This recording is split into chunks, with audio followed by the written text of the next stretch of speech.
Hello and welcome back to Calculus 1, section 2.3 on computing limits.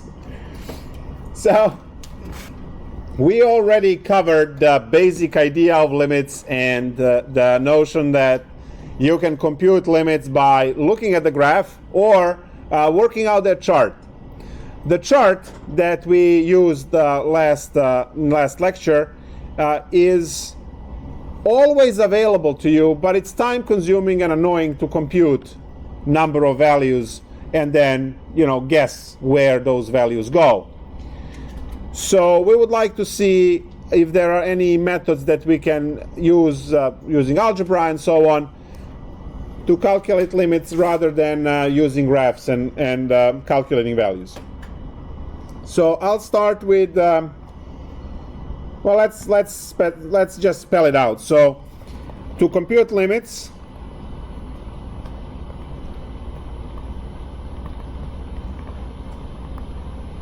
we can, number one,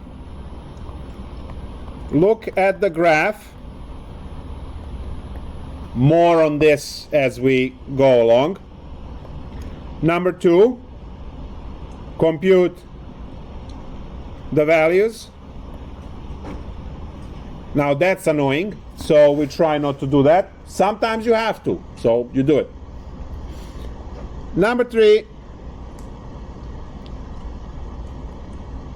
well, no, before algebra, I'll put plug in.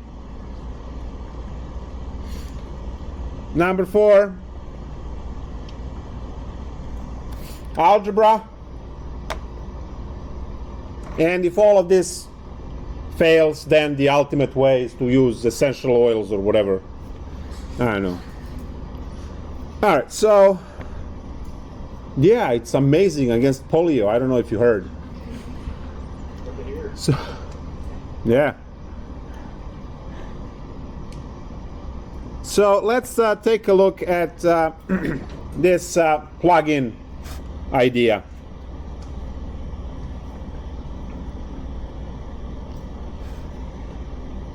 Okay.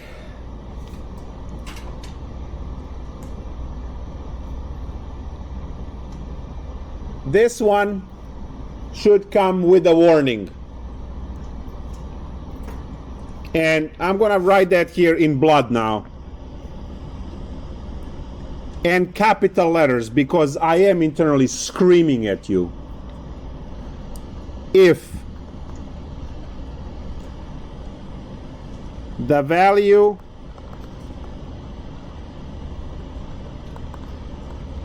of denominator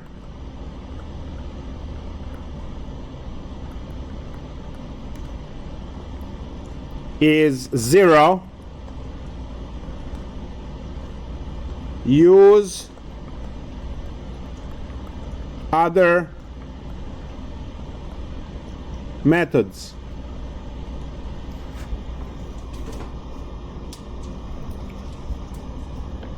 Plug-in method is the easiest method to find the limit, but it doesn't work all the time, and you can't force it, okay? There are certain jobs that require certain tools. If you are supposed to, take a little nail and hammer it into a drywall, which some of us can just push it with a finger without any tool, you don't take a 60-pound sledgehammer to put that nail in a wall, because you will open up the wall, possibly to the next room. So you either use a small hammer or whatever else, but there is no need for 60-pound sledgehammer if you want to try to do that. So plug-in method is what it is. You take the, x approaches 3, you take 3, you plug in, and if you get a value, you're done. But if you get divided by 0, the method has failed, and you have to use something else. So let's take a look at our good old problem we had earlier.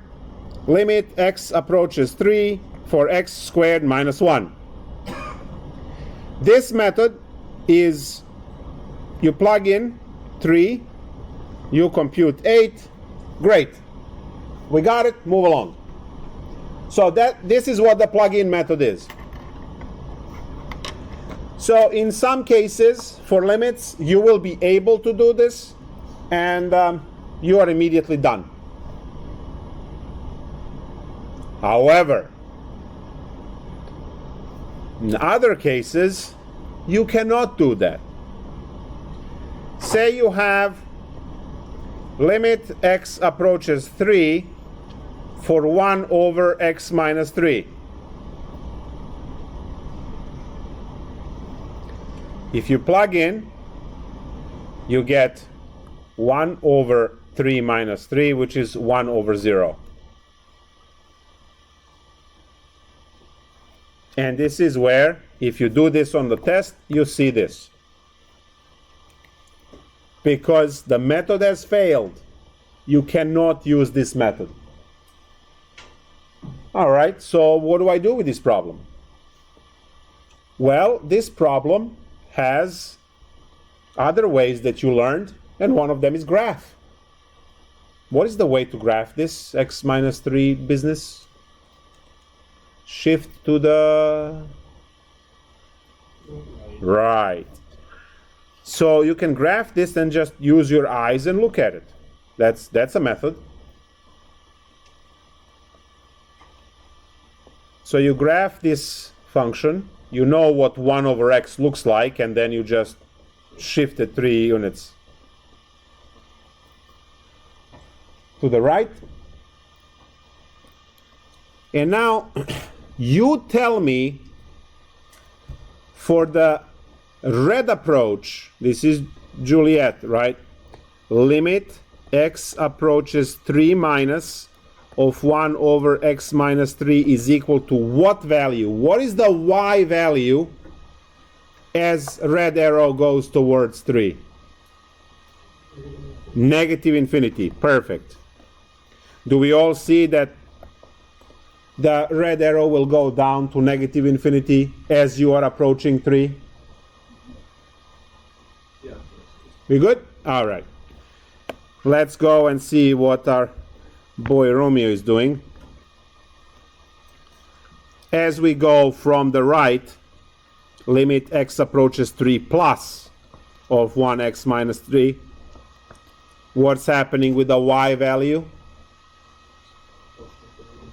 Positive infinity. Good.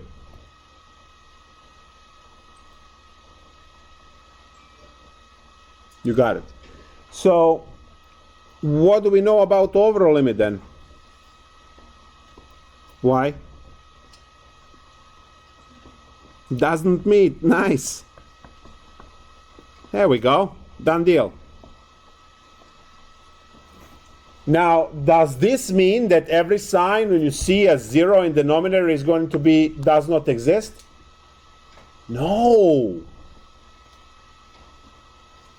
Remember the other function that I told you to look into? What happens when you approach from the left? Red one. What do you get? Positive infinity. It's going up forever. Now when Romeo approaches from the right, what happens? Uh-huh. And what was this function?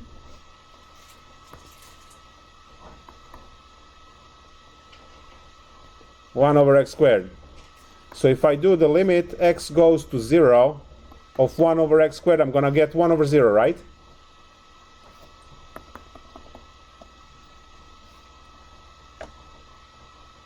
Oh, yes, they're both the same. They're both the same. They're both positive infinity, right? So the previous example, one was positive, one was negative infinity, limit does not exist. In the bottom one, limit still doesn't exist, but we know it goes to positive infinity. The previous one doesn't go to positive or negative infinity, it goes to both. And both of them had 0 in denominator. So you have to be careful about these things. You cannot see a single example and say, oh, I'm just going to memorize that if I see 0. No, that never works.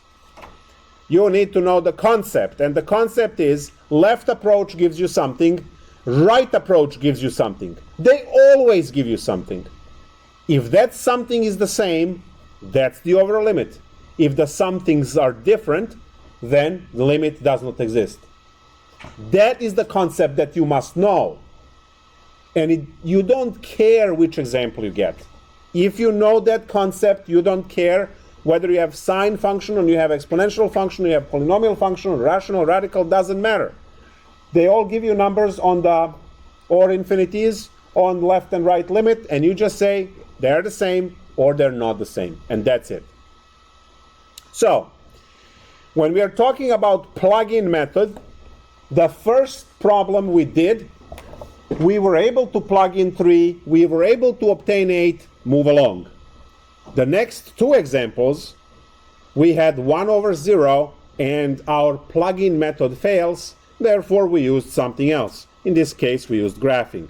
You don't like graphing? Sure, do the chart. I don't care, right? It's just you have to do something. So that's the cheapest method. Let's take a look at the limit of sine x as x approaches pi over 2. Can we plug in? What's sine pi over 2? It's 1. Great, we're done. Right, so in this case, again, it worked.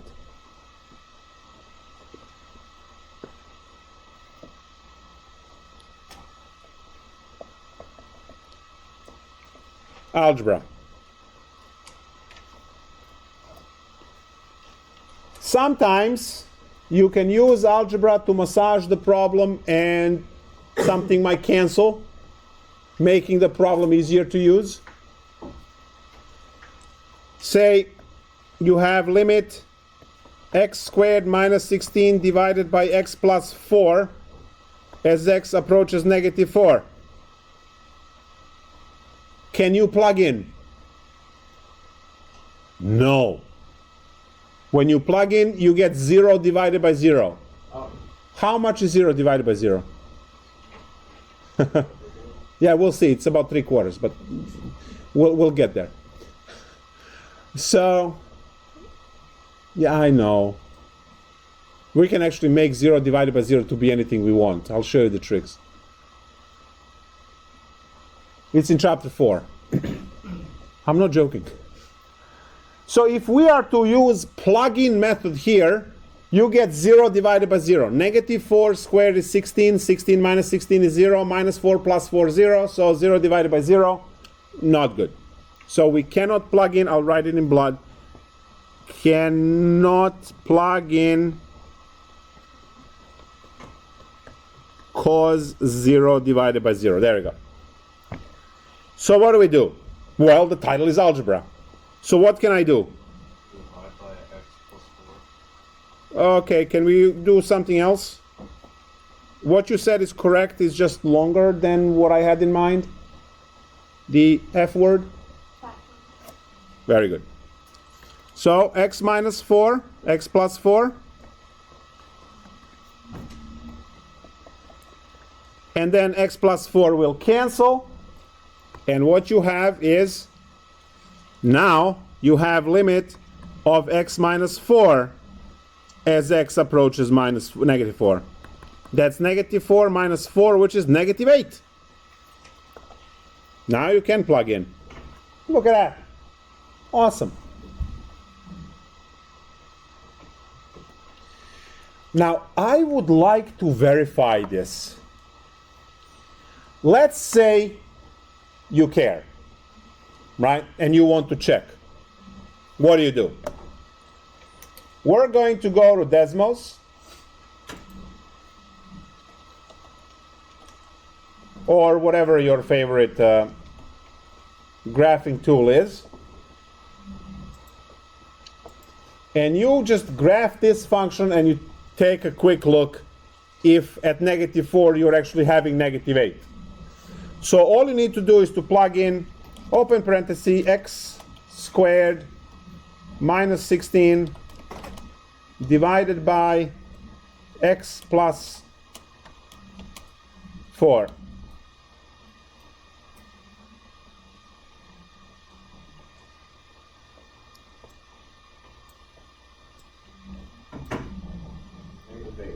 Do we see -4, -8? We all see -4, -8, right? So that's our location, right? The y value at -4. Now, one thing that I don't like about Desmos graphs, and they maybe can fix it, Mathematica does, Wolfram Alpha does much better job there, is we need an open circle on this graph. So this graph is actually bad. We need this graph to have an open circle here. If you are to graph this function on your TI 8384 calculator, it will have a missing pixel. And that will signify the open circle there. Why? Because -4 is not in the domain of this function. Therefore, it has to have an open circle there. Now, unfortunately, this graph doesn't feature open circle there, so tough luck. But if you do this graph on TI, you can see the there we go. You can see the missing pixel, and then yeah, the allergies are kicking in. So I'll find you. I'll find you. I will.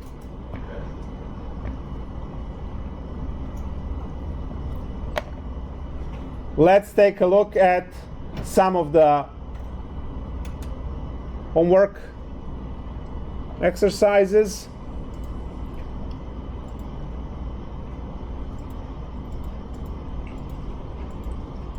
You said -4 cannot be in the domain of this function? Because -4 makes a 0 in the denominator, right? So it's not in the domain.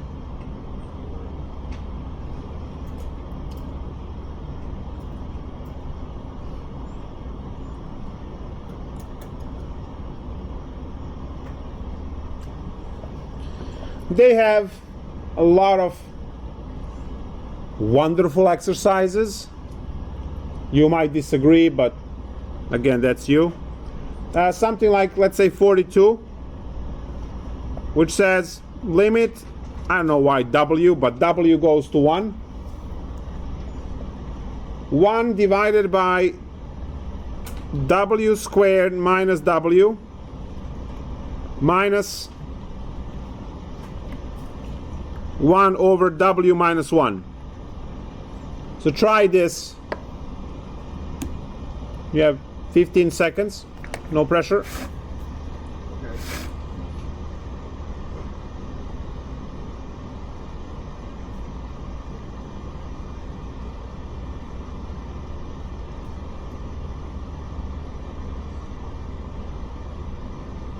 Oh. Well.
All right, so what's the trick?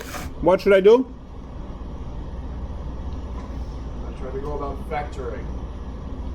Okay. That would give me w minus 1. Now what? Oh, of course. That's not the way I went about it, actually. Well, that is the way to do it, right? So now you have a common denominator. You multiply this side by w. And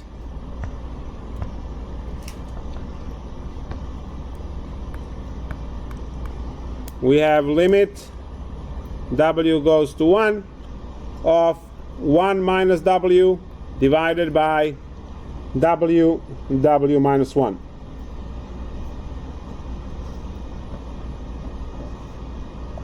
Oh, I mean, the answer is clearly negative 1, but so now we have limit w goes to 1. We factor a negative to make this w minus 1, and then we cancel. So now we have negative 1 divided by 1, and we're done. Cool, right?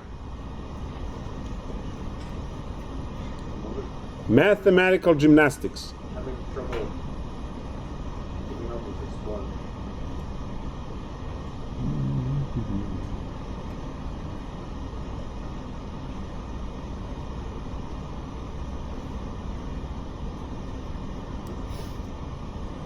Any questions, concerns?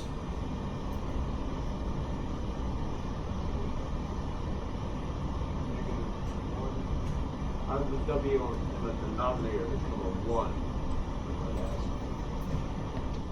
W goes to 1. Oh, You plug in. okay. So once you cancel the problem term is the one that gives you 0, then you can plug in.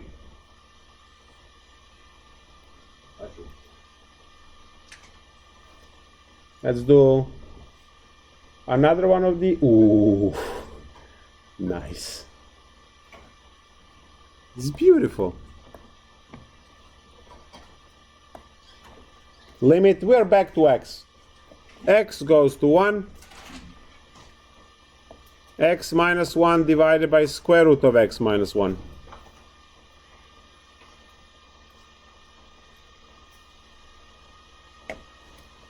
Let's see those mad algebra skills.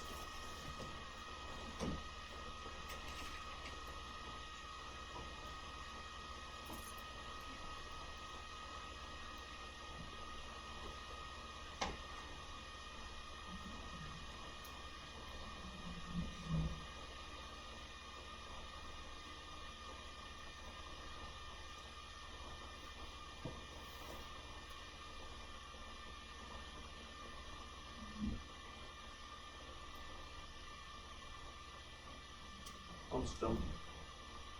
Think about it.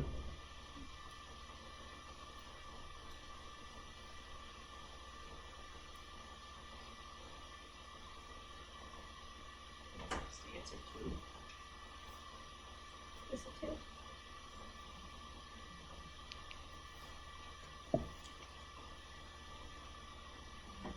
2? Yes.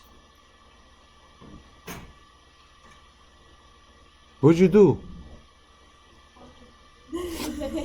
Wow. She's like, psh. Of course, algebra. Psh. Great. What method of algebra? I use the conjugate to simplify your x minus 1. The conjugate. What's a conjugate? So it would be like the opposite value that would make this root x. So like root x plus 1. Nice. Well, thank you for your help. That was very nice of you. Thank you. So now we have x minus 1 times square root of x plus 1 divided by, when we multiply these, we get x minus 1, right? Mm-hmm. then these guys cancel. And when we plug in, wow, we do get, so now we just have limit x goes to 1, square root of x plus 1 equals square root of 1 plus 1, which is 2. Nice. Okay.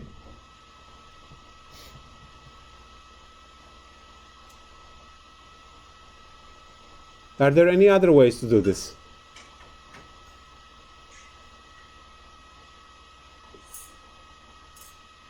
Wish I brought sunglasses. I need them right now.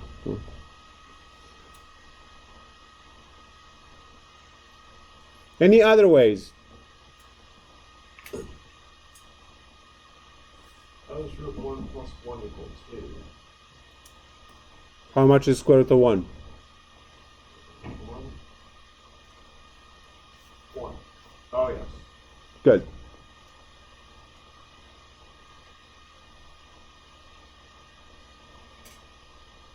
I mean, I can add that. It's 4 lines. Any other methods? I was considering Let's go green. multiplying each side by negative root x. I didn't get to see what the result of that would be. Nope. You have to use conjugate if you want to go through roots. Or factor. What is the x minus 1 factor into? Now you say, I can't factor x minus 1. Yes, you can. You can factor anything you want. That's the beauty of it. You see, x is equal to root x squared. And 1 is equal to 1 squared. So x minus 1 factors into root x minus 1, root x plus 1, and it's divided by root x minus 1. They cancel, and there's your answer right away.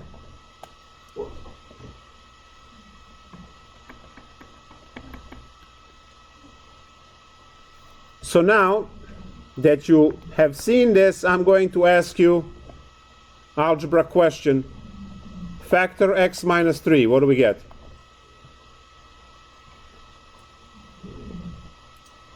What do we get? Just as fun. Has nothing to do with calculus. No negative.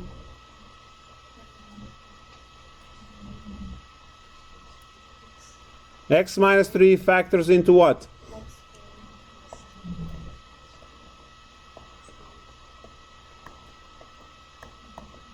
Root x plus 3 times root x minus 1. Oh, that works as well.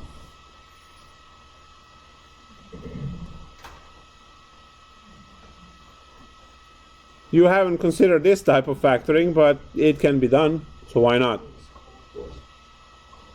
Yeah, I understand that everyone would like to factor x squared minus 9, sure. X plus 3x minus 3, but you can factor anything. As long as it has minus. If it has a plus, then you have complex values floating about. Great. I see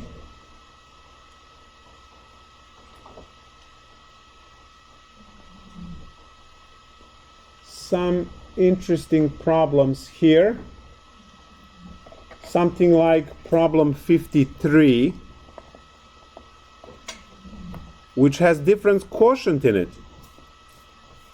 Well, that's amazing.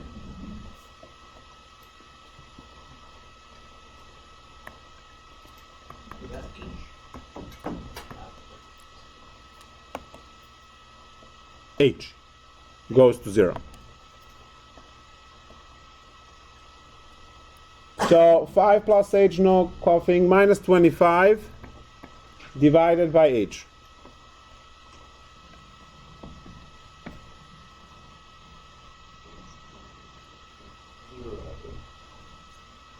Yes, so if you plug in 0, it gets to be 0 over 0, so no bueno.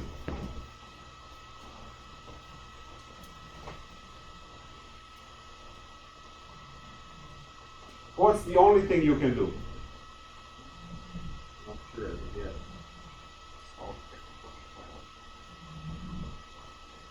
I mean, what's the only thing that you can calculate? We're going to simplify d5 plus h. Yes. So square that out, see where it gets you.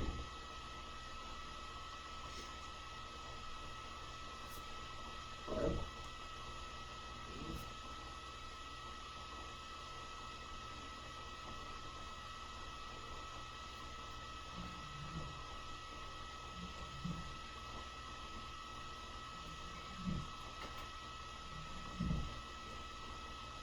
Shall I explain this? Did you get it? Yes. So, What do you have? so 5 plus h squared is 5 plus h squared. I'm missing squared.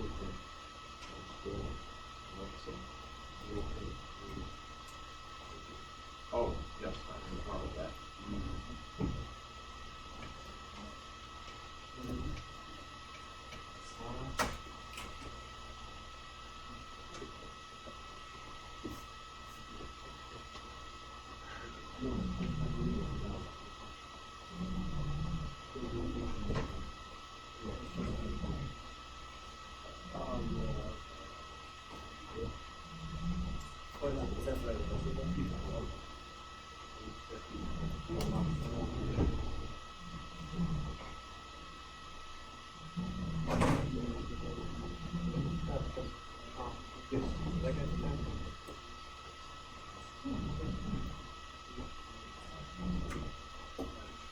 All right, you all have 7? No. No, good, because that would be wrong.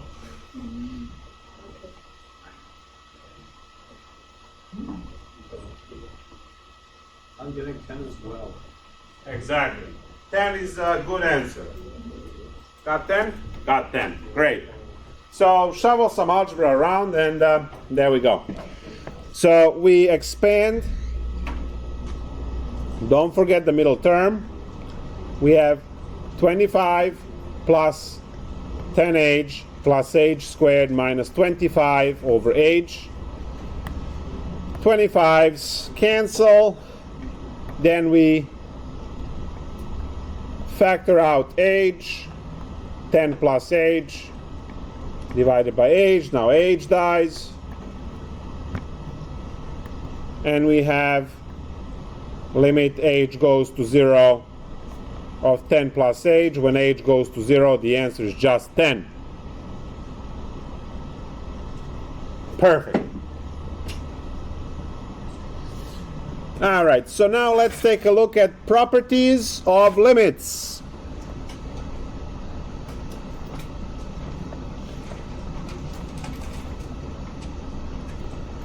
Because we can calculate limits using these properties. Sometimes limits are very complicated, and these properties allow us to simplify limits and then solve smaller chunks. And that's good. So number 1 and 2 together, sum and difference. Say that if you have limit x goes to a of f plus minus g, whatever you have, you can work out these separately. So each one of these is independent limit. And then you can just add or subtract the answers. So if you have addition or subtraction of two functions, you just consider each one separately for addition and subtraction. Now, number 3, constant multiple.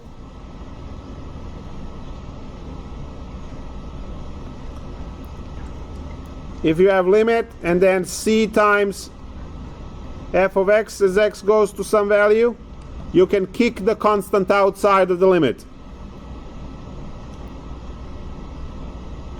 And then just take the limit of the function and then multiply everything by that c at the end. Product. Okay, these are the scary ones now. F times g. This works only for limits, does not work for differentiation or integrals, so this one is tough.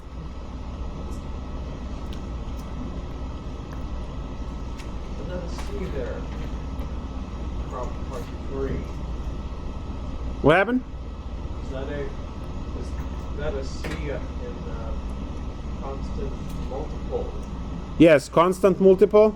It's a c. That's the constant multiple. Okay. Like 3x squared. X squared is a function, 3 is a constant that multiplies it. Number 5, quotient.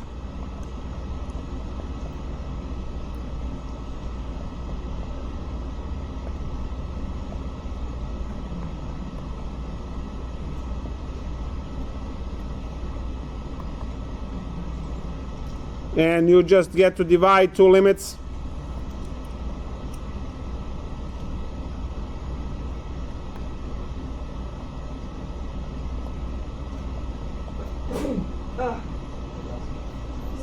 That's a good one. And then we have the power.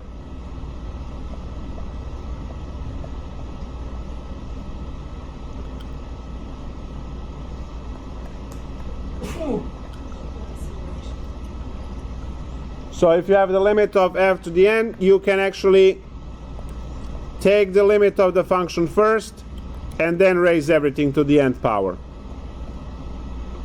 And finally,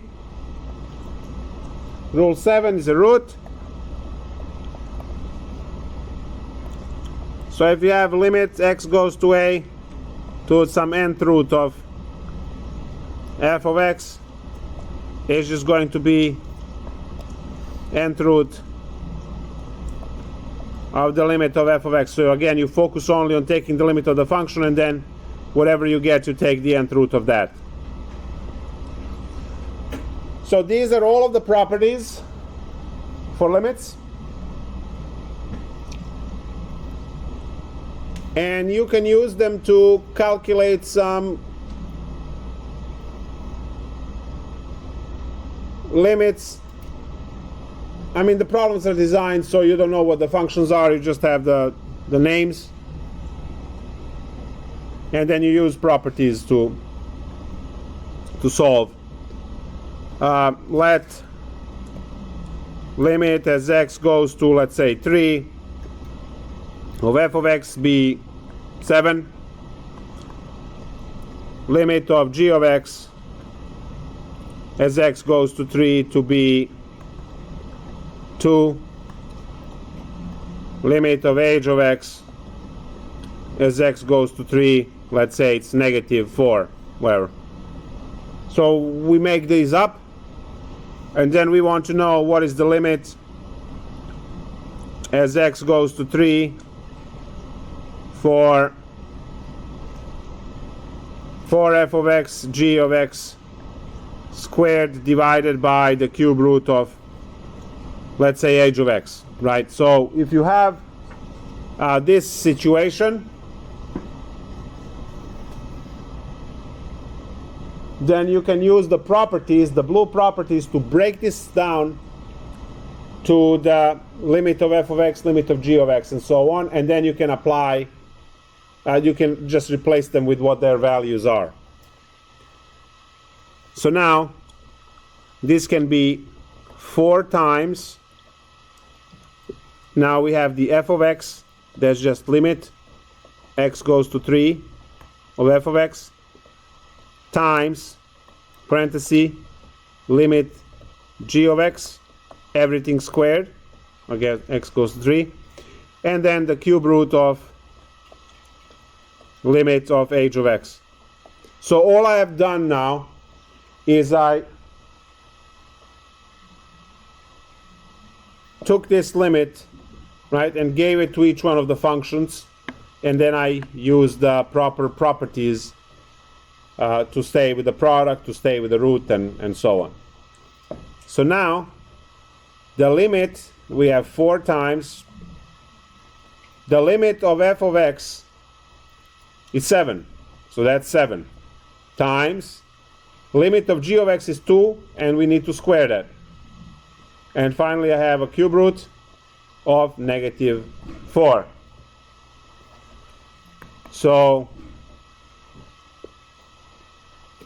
7 times 4 is 28, double that 56, double that 112. So we have 112 divided by the cube root of 4. You can kick the negative outside. It's an odd function. So you can kick negative in front. It's just cube root of 4. Now, if you want, you can rationalize. Yeah, well, let's do it. We should. So that'd be 4 to the 1/3 power? Yes, but we're going to rationalize it so it's not there anymore. So now you have negative 112 cube root of 2 divided by cube root of 8. And cube root of 8 is 2. Great. This is negative 112 cube root of 2 divided by 2. That cuts this in half. So 56.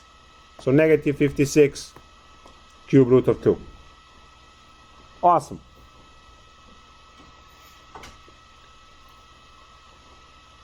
We don't even know what the functions are.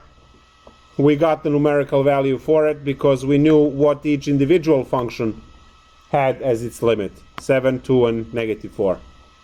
So we can calculate all of these values. The last concept in the last 8 minutes is going to be what is called the squeeze theorem, also known as the sandwich theorem.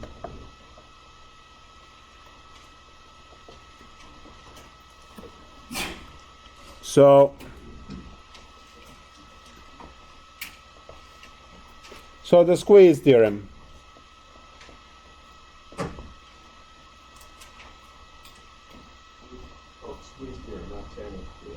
You can call it either way. Some books will call it sandwich, some books will call it squeeze, whatever.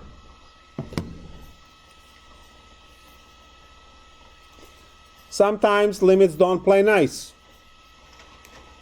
They oscillate and do things, and you're not sure whether it's going to, what value it's going to have, and so and so. So we can consider limit x goes to 0 of x squared times sine of 1 over x.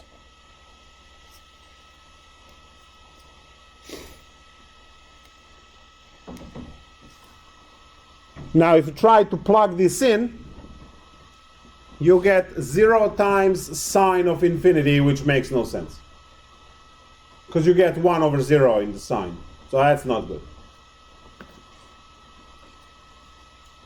So that method fails. The other method that we just covered, where you can split using the properties, sure, it's going to work on x squared, but still 1 over x is buried within the sign, so you can't separate that or do anything with it. So we're pretty much doomed, right? None of the methods, other than if you want to sit and do the chart, right, of values, but none of the methods we covered so far work. So what should we do? Well, that's where the squeeze theorem comes in, or the sandwich theorem. What you do is you build two functions that will sandwich in your badly behaving function, and if the limits all line up to be the same value for those sandwich in functions, then you you found your limit. Now, if you are considering the graph of this, well, we can actually use Desmos real quick to see what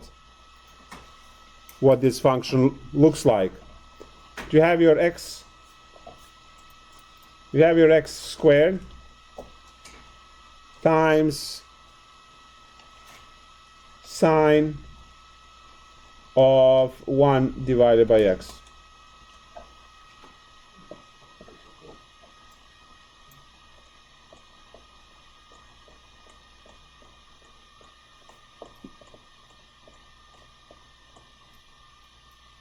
This oscillates so much that even the computer can't catch up with it. Oh. See that? So, not pretty. So we should build some functions around it, and hopefully we can get it to work.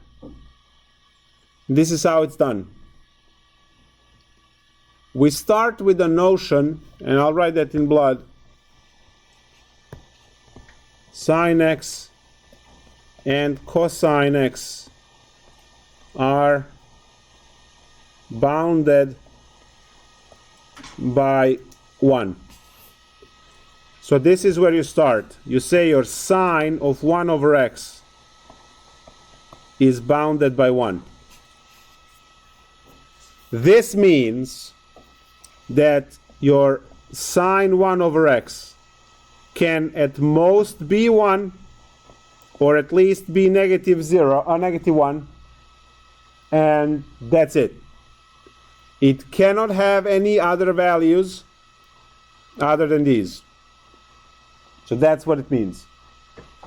Now you compare the problem you have with the trig function you have with the problem you have. What's missing? Oh, x squared. X squared. So now we are going to multiply x squared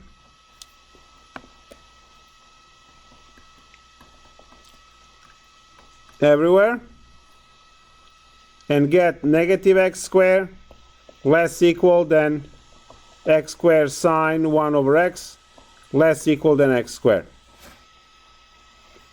So you see that the function in the middle, which is your function that you don't like, is bounded, sandwiched in with the other two functions, negative x squared and positive x squared. So I'm going to now add to our graph x squared,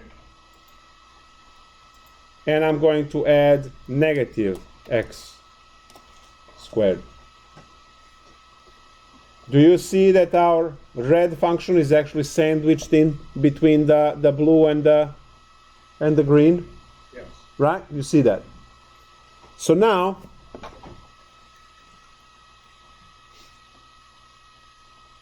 whatever the limits of the edge functions are, the one in the middle should share the same fate, right? Because, face it, guys, why is it called a sandwich theorem?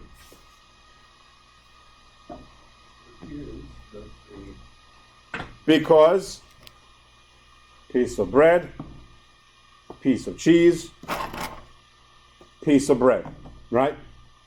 What's the cheese over here? That's your function, right? Yes.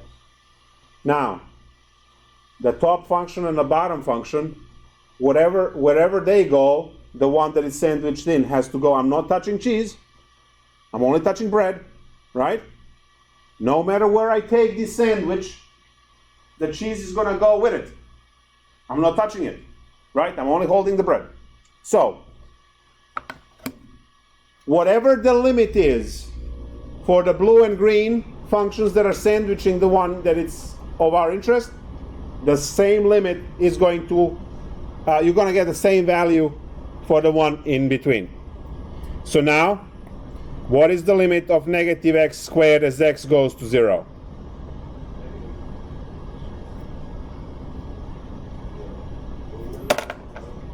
Yes, thank you. So what is the limit as x 0? Yes. 0. And what is the limit of x squared as x goes to 0? 0. So what's sandwiched in between two zeros? Another 0, right? So the limit of x squared sine 1 over x as x goes to 0 is 0 because of the squeeze theorem or sandwich theorem, whatever you call it. So you might run into this. This is not a major point of calculus course, but it's there at the end, and yeah. This almost looks like a face. There you go. Fixed it. Bye.